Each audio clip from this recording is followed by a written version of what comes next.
नमस्कार, बहुत बहुत स्वागत है आपका। आपके साथ मैं हूं अर्चना सिंह। कल शाम ट्विटर पर अचानक ट्रेंड करने लगा अरेस्ट जुबिन नौटियाल। लगा बॉलीवुड के इतने मशहूर गायक जिनकी इतनी बड़ी फैन फॉलोइंग है, बेहतरीन गाते हैं, इतने मशहूर गाने दिए, अचानक उनके खिलाफ ये ट्रेंड क्यों चलने लगा। लेकिन जब खबर पता लगी तो लगा बॉलीवुड इग्नोरेंट है, बॉलीवुड नासमझ है, या बॉलीवुड जानबूझकर ऐसा करता है। ये सवाल मेरे मन में उठे और जब आप ये पूरा वीडियो देखेंगे आखिर तक तो आपके मन में भी यही सवाल उठेंगे। कल रेहान सिद्दीकी नाम के एक व्यक्ति ने अपनी फेसबुक की वॉल पर एक पोस्ट की जिसमें उसने जुबिन नौटियाल के 23 सितंबर को ह्यूस्टन में होने वाले कार्यक्रम का जिक्र किया। उसने खुशी जाहिर की और उसने इसके लिए जो आयोजक हैं जय सिंह, उसको धन्यवाद दिया। अब ये दो नाम याद रखिएगा, रेहान सिद्दीकी और जय सिंह, ये दो नाम इस पूरी कहानी के मुख्य पात्र हैं। जय सिंह इस कार्यक्रम का आयोजक है। ये सिर्फ रेहान सिद्दीकी की पोस्ट से नहीं बल्कि जुबिन नौटियाल ने 19 जुलाई को ट्विटर पर एक पोस्ट की थी जिसमें उन्होंने जिक्र किया था अपने 23 सितंबर वाले कार्यक्रम का, जिसका जिक्र रेहान सिद्दीकी ने अपनी फेसबुक पोस्ट में 10 सितंबर को किया। 23 सितंबर के कार्यक्रम का जिक्र किया ह्यूस्टन के, और आयोजक में दो नाम लिखे जिसमें पहला नाम था जय सिंह का और उसके आगे जय सिंह के नाम के आगे जय सिंह का फोन नंबर भी लिखा हुआ था। यह पोस्ट 19 जुलाई, एक और तारीख 23 जुलाई। 23 जुलाई को फिर से जुबिन नौटियाल पोस्ट करते हैं अपने ह्यूस्टन के उसी कार्यक्रम को लेके जो 23 सितंबर को होना है, और एक बार फिर से उनकी उस पोस्ट में पहले आयोजक के तौर पर जय सिंह का नाम होता है और नाम के आगे फोन नंबर होता है। सवाल उठता है कि ये जय सिंह कौन है, सवाल उठता है ये रेहान सिद्दीकी कौन है। सबसे पहले बात रेहान सिद्दीकी की। रेहान सिद्दीकी आईएसआई का एजेंट है जिसने जय सिंह को धन्यवाद दिया इस कार्यक्रम को आयोजित करने को लेकर। रेहान सिद्दीकी को भारत सरकार ने 2020 में ब्लैकलिस्टेड घोषित किया हुआ है। राहुल शेवाल नाम के एक लोकसभा सांसद हैं। 2020 में उन्होंने गृह मंत्रालय को पत्र लिखकर पूछा था कि बाहर जो कार्यक्रम आयोजित होते हैं उनको जो देश विरोधी तत्व, भारत विरोधी तत्व आयोजित करते हैं उनमें कलाकार भाग ना लें, इसको लेकर क्या किया जा रहा है। इसके बाद जी किशन रेड्डी जो उस वक्त केंद्रीय गृह राज्य मंत्री थे, उन्होंने जून 2020 में पत्र का जवाब दिया और लिखा, जिस पत्र को लिखा उस पत्र में 3 नाम थे। एक नाम रेहान सिद्दीकी, दूसरा राजेश कौशल और तीसरा दर्शन मेहता। उन्होंने इन तीनों नामों को ब्लैक लिस्टेड घोषित किया। उन्होंने कहा ये 3 नाम ब्लैक लिस्टेड घोषित हैं। साथ ही साथ उन्होंने ये भी लिखा कि ह्यूस्टन में जो लोकल बॉडीज या जो कल्चरल प्रोग्राम्स ऑर्गेनाइज करते हैं उन्हें इस बात का ध्यान रखना चाहिए कि भारत विरोधी जो लोग हैं वो कार्यक्रम आयोजित ना करें, और जो कलाकार हैं, जो आर्टिस्ट हैं, वो ऐसे कार्यक्रमों में शामिल ना हों। ये बातें इस पत्र में साफ साफ लिखी गई थी। यानी 2020 में जून में ही भारत सरकार ने ब्लैक लिस्टेड घोषित कर दिया था रेहान सिद्दीकी को। उसके साथ 2 और नाम इस पत्र में थे। ये तो बात हुई रेहान सिद्दीकी की।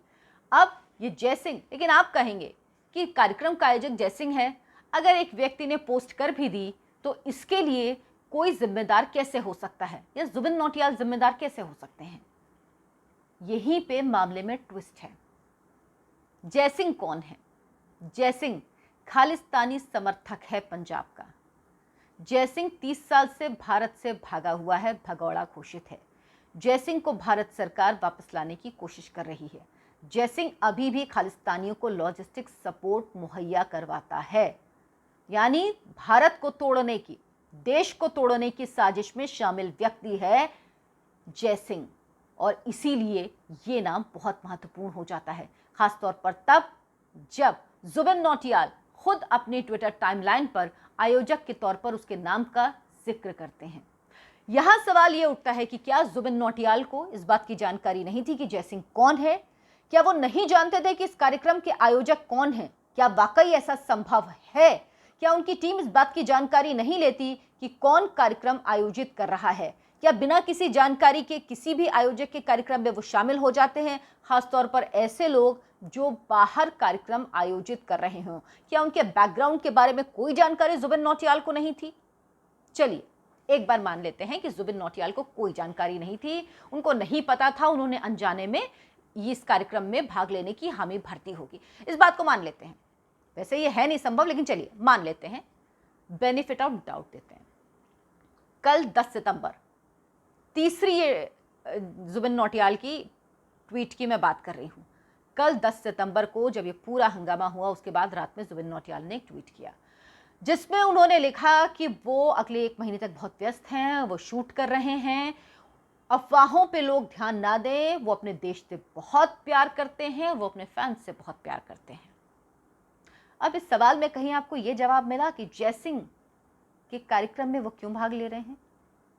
वो अपने देश से प्यार करते हैं, ये तो उन्होंने कह दिया, और करते होंगे। देखिए, किसी की देशभक्ति पे सवाल उठाने वाला कोई नहीं होता, ना मैं, ना आप, ना कोई भी, लेकिन action speaks louder than words. और जुबिन नौटियाल, आपके एक्शन क्या कह रहे हैं? आपने ये नहीं कहा कि आपको पता नहीं था कि जयसिंह कौन है, आपने ये नहीं कहा कि आपको आयोजकों के बारे में कोई जानकारी नहीं है, आपने ये नहीं कहा कि अब आपको जानकारी मिली है तो आप इस कार्यक्रम में भाग नहीं लेंगे, आपने ये नहीं कहा कि अब आप ह्यूस्टन नहीं जा रहे हैं, आपने जयसिंह से जुड़ी कोई बात नहीं की जिसका जिक्र दो बार आप खुद अपनी टाइमलाइन पर कर चुके हैं, और वो व्यक्ति खालिस्तानी समर्थक है, भगोड़ा घोषित है, भारत सरकार उसे वापस लाने की कोशिश कर रही है। और उसके बाद अगर आप कहेंगे कि आप अपने देश से प्यार करते हैं तो सवाल तो उठेंगे जुबिन नौटियाल, सवालों के जवाब तो आपको देने पड़ेंगे कि आखिर ये कैसा प्यार है जिसमें आप देश तोड़ने वालों के साथ खड़े नजर आते हैं। यहां पर तो पाकिस्तान और खालिस्तान का जो पुराना कनेक्शन है वो बिल्कुल साफ तौर पर दिख रहा है, क्योंकि रेहान सिद्दीकी और जयसिंह दोनों दोस्त नजर आ रहे हैं। जिस तरह से रेहान सिद्दीकी जयसिंह की तारीफ कर रहा है और जयसिंह का जिक्र आप अपनी टाइमलाइन पे कर रहे हैं, ये कनेक्शन गलत दिशा में जा रहा है। आप अपने देश से प्यार करते हैं, करते होंगे, तो आपको देश के लोगों को, अपने फैंस को ये जवाब देना होगा कि एक देश विरोधी व्यक्ति के किसी कार्यक्रम में आप क्यों शामिल होने जा रहे हैं। आपको पता है आपके कार्यक्रम से जो पैसा इकट्ठा किया जाएगा उसका क्या होगा? आप तो अपनी फीस लेके, अपनी मोटी फीस लेके आ जाएंगे, लेकिन वो जो पैसा वो इकट्ठा करेंगे उसका उपयोग वो किस लिए करेंगे? देश को तोड़ने के लिए। अभी भी जयसिंह खालिस्तानियों को लॉजिस्टिक सपोर्ट मुहैया कराता है, तो वो इन पैसों का उपयोग किस लिए करेगा? क्या आपको नहीं लगता कि आपको इन सवालों के जवाब देने चाहिए? जुबिन नौटियाल, आपको बताना ही होगा कि क्या आप ह्यूस्टन के 23 तारीख के कार्यक्रम में शामिल हो रहे हैं या नहीं हो रहे हैं। अगर हो रहे हैं तो क्या आपको आयोजक की जानकारी नहीं थी? अगर नहीं थी तो अब जब हो गई है तो क्या अब भी आप कार्यक्रम में शामिल होंगे? ये तमाम सवाल हैं जिनके जवाब आपके फैंस आपसे जानना चाहते हैं, और उम्मीद ये करती हूँ कि फैंस के लिए जवाबदेह होते हैं कलाकार, और आप जवाब देंगे उनको ज़रूर। इस तरह से एक जर्नल ट्वीट करने से काम नहीं चलेगा कि मैं अपने देश से प्यार करता हूँ। देश से प्यार और देश विरोधी ताकतों के साथ ये एक साथ नहीं हो सकता, ये संभव ही नहीं है। आपको अगर मेरा वीडियो पसंद आया हो तो मेरे चैनल को सब्सक्राइब कीजिए, लाइक कीजिए, शेयर कीजिए और नोटिफिकेशन वाली बेल ज़रूर बजा दीजिए।